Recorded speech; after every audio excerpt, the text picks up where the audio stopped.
Hello, and welcome to Writer Wednesdays with Sara. I'm Sara R. Turnquist, multi-published clean historical romance author, and I want to continue something special that I started last month. Years ago, I tried my hand at publishing a collection of short stories in my Convenient Risk series. See, I had these two supporting characters in that series that I was eager to see more of. They were so much fun to write. So I did a more lighthearted collection of short stories, one for each month of the year. And last month, we started the story set during February. And so I want to pick up where we left off the last time. We were in the book's month of February, and that story is called Trust is Golden.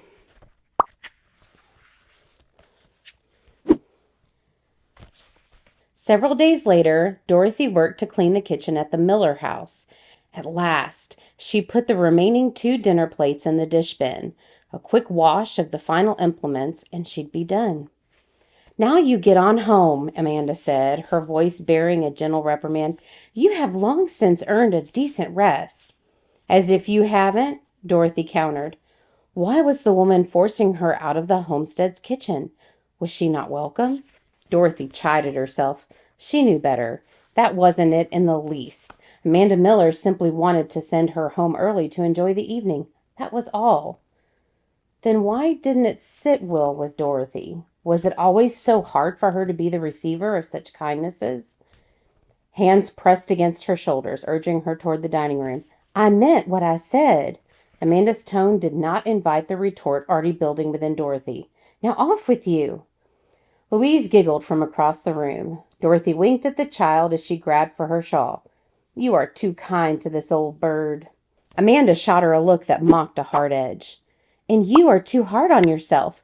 You deserve an evening off every now and then. I can manage by myself just fine. But," Amanda held up a hand, "I won't hear it. Just go." Though her words were edged, there was a smile on the younger woman's face. Conceding defeat, not something she did easily, Dorothy nodded and, wrapping her shawl around herself, headed toward the front door. At the last second, she turned. "Don't forget—" "I won't!" Amanda yelled from the kitchen. A clanging sound told that she had begun scrubbing the plates. "For the love of all that's good and holy, cook, just go!" Without another word, Dorothy opened the door, slipped through, and headed out. It was only a matter of moments before she sat in the wagon, her sights set on her cabin, and only a half-hour later she paused at the front of the small structure to wait for Owen. She waited and waited. Where was he? This had become old news. More and more of late, he had not been home when she returned. He'd been consumed with errands. It was always something. She slapped the reins and steered the animal closer to the barn. In short order, she was in her own kitchen, stirring up something for their dinner. But when Owen might show up, she didn't know. Surely he would be home for supper. That had been a constant. Whether his business took him to visit a friend or to the general store or wherever, he always made it home for the evening meal.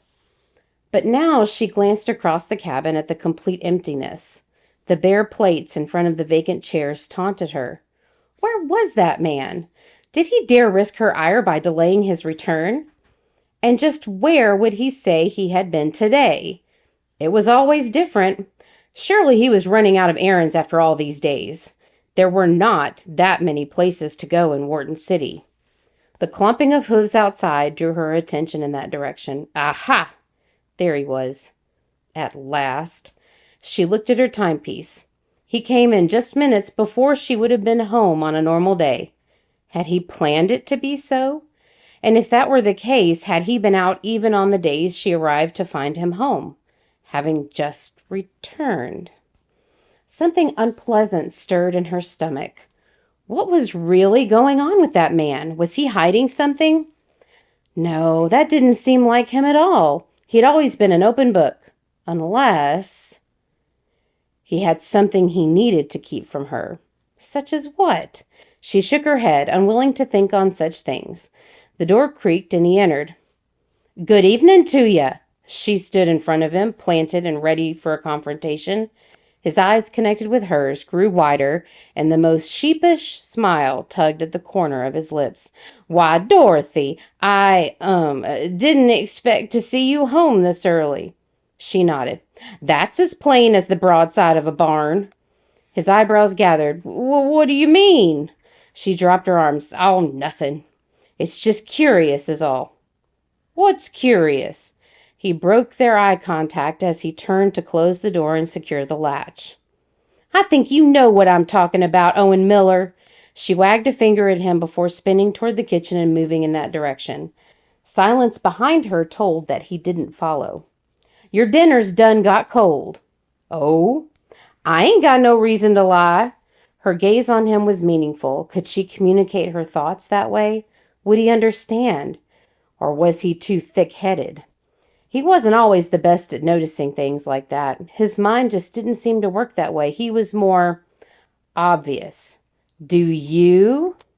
He hobbled to the table. Do I what? His voice had become gruff. Oh, well, so what if he didn't like this conversation? Do you have any reason to be fibbing? He paused as he lowered himself into his seat, his body caught between standing and sitting. Why would you ask me a question like that? She shrugged and looked down at the beans. No reason. He stood once more. You got a reason, all right. Ain't no female ever asked a question she ain't got something she's aiming for. Dorothy put a hand to her chest and inhaled sharply, feigning shock, as if he weren't right. He was, of course. But that didn't mean she had to let on that he was. Why, Owen Miller, I'm surprised at you. At me? He said, his voice rising. I'm playing mouse to your cat here. Dorothy clamped her mouth shut. She needed to think before speaking again. No more of this childishness. She might as well ask him what she truly wanted to know. Sighing, she let out the building tension in her shoulders. Where were you this afternoon? Something passed in his eyes. It also brought a twitch to his features. She would bet her life that he hid something. No way was he about to speak truth to her. Not a chance. I was at the general store. Yeah? She challenged.